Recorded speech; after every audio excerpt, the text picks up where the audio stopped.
अस्सलाम वालेकुम नाजरीन, MB न्यूज़ की हेडलाइंस के साथ मैं हूं आपकी मेज़बान राबील सैयद। हेडलाइंस का आगाज़ करते हुए आपको बताते चलें, ईरानी फ़ौज ने दावा किया है कि अमेरिकी हमलों के जवाब में कुवैत में वाक़या मुतअद्दिद अमेरिकी फ़ौजी तंसीबात को मिसाइल हमलों का निशाना बनाया गया है। निजी टीवी की रिपोर्ट के मुताबिक ईरानी फ़ौज के जारी करदा बयान में कहा गया है कि कुवैत में अमेरिकी फ़ौज के मौसूलाती निज़ाम, ईंधन के ज़ख़ीर और दफ़ाई निज़ाम, कंट्रोल टावर, गोला बारूद के गोदाम और अमेरिकी बहरी जहाज़ों को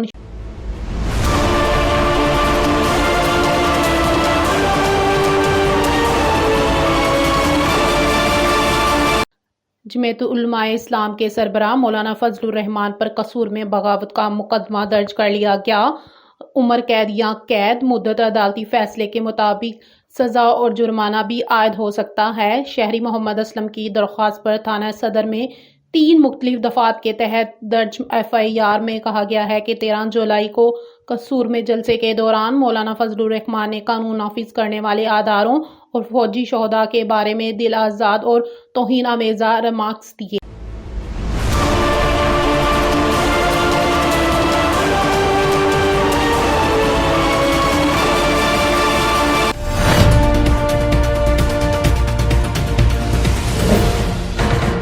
कराची के इलाका लिया भूलपति लेन जुम्मा मस्जिद के करीब नामालूम मोटरसाइकिल सवार मुल्जिमान जमात इस्लामी के ज़ेरे तामीर इमारत पर क्रैकर फेंक कर फरार हो गए। 3 कारकुनान जख्मी हो गए। निजी टीवी की रिपोर्ट के मुताबिक लिया के इलाका फूलपत्ती लेन जुम्मा मस्जिद के करीब ज़ेरे तामीर इमारत के करीब मोटरसाइकिल सवार नामालूम मुल्जिमान क्रैकर फेंक कर फरार हो गए, जो जोरदार धमाके से फट गया।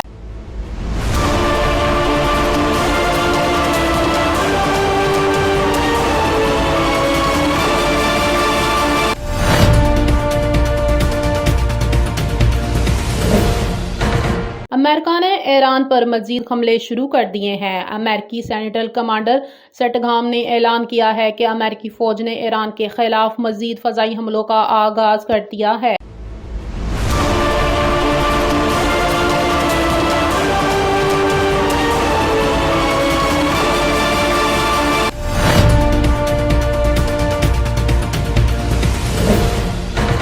फीफा वर्ल्ड कप 2026 का पहला सेमीफाइनल स्पेन और फ्रांस के दरमियान खेला जा रहा है। डेल्स में खेले जा रहे फीफा वर्ल्ड कप के सेमीफाइनल में स्पेन ने पहले हाफ में गोल करके फ्रांस के खिलाफ 1-0 की बढ़तरी हासिल कर ली। स्पेन की जानिब से खेल के 24वें मिनट में ओले ज़बल ने पेनल्टी पर गोल स्कोर किया।